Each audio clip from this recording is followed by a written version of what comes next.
രാജ്യം ഇന്ന് ഗാന്ധി സ്മരണയിൽ. അഹിംസയിലൂടെ ബ്രിട്ടീഷുകാരെ തുരത്തിയോടിച്ച മഹാത്മാവിന്റെ 154-ാമത്തെ ജന്മദിനമാണ് ഇന്ന് ആഘോഷിക്കുന്നത്.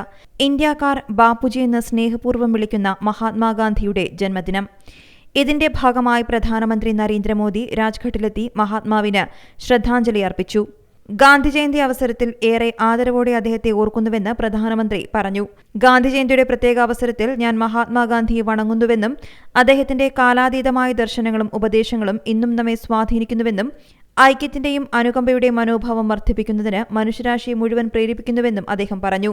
അദ്ദേഹത്തിന്റെ സ്വപ്നങ്ങൾ സാക്ഷാത്കരിക്കാൻ നമുക്ക് എപ്പോഴും പ്രവർത്തിക്കാമെന്നും എല്ലായിടത്തും ഐക്യവും ഒരുമയും ഊട്ടിയുറപ്പിക്കാനാണ് ഗാന്ധിജി സ്വപ്നം കണ്ടതെന്നും അതിന്റെ വാഹകരാകാൻ യുവാക്കൾക്ക് കഴിയട്ടെയെന്നും പ്രധാനമന്ത്രി കുറിച്ചു. ഗാന്ധിജിയുടെ സ്വപ്നമായിരുന്ന ശുചിത്വ ഭാരതിന്റെ ഭാഗമായി സ്വച്ഛതാ ഹി സേവ ക്യാമ്പയിന് പ്രധാനമന്ത്രി ആഹ്വാനം ചെയ്തിരുന്നു. രാജ്യത്തെമ്പാടും നിരവധി പേരാണ് ക്യാമ്പയിന്റെ ഭാഗമായത്. ഗുസ്തി താരം അങ്കിത് ബയാൻപുരിയയ്ക്കൊപ്പമായിരുന്നു പ്രധാനമന്ത്രി ശുചീകരണ യജ്ഞത്തിന്റെ ഭാഗമായത്.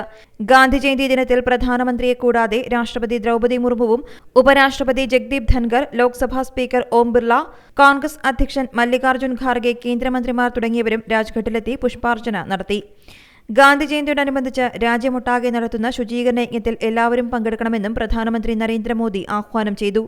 ഒക്ടോബർ 1 രാവിലെ 10 മണിക്ക് ശുചീകരണ യജ്ഞത്തിന് തുടക്കം കുറിച്ചിരുന്നു. എല്ലാവരുടെയും ഉത്തരവാദിത്തമാണ് സ്വച്ഛ ഭാരതമെന്നും അദ്ദേഹം പറഞ്ഞു. News desk C Malayalam news. പുതിയ വാർത്തകളും വിശേഷങ്ങളും ഇനി വിരൽ തുമ്പിൽ. എല്ലാ ഡിജിറ്റൽ പ്ലാറ്റ്ഫോമുകളിലും ഇപ്പോൾ സി മലയാളം ന്യൂസ് ലഭ്യം.